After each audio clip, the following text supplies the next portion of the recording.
محمد علي سعيد سلمان المشهور بالطنة. ما شاء الله ما شاء الطنة الله. هذا طاير اسمه طاير الطنان. آه.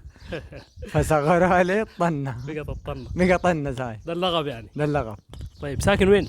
ساكن أمهات الغرى وتنظيم الغرى أم الغرى جنوب.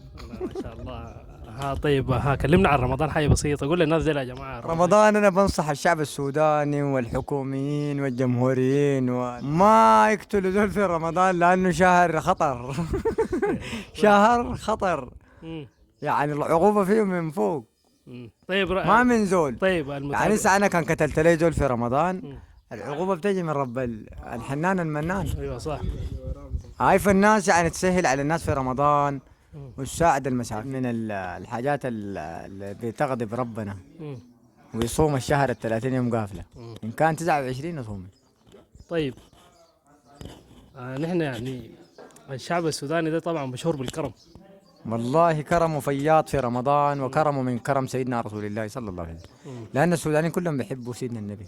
والله بقول ادعموا دار الأيتام والأرامل والناس المساكين ديل تدوهم ملابس للعيد.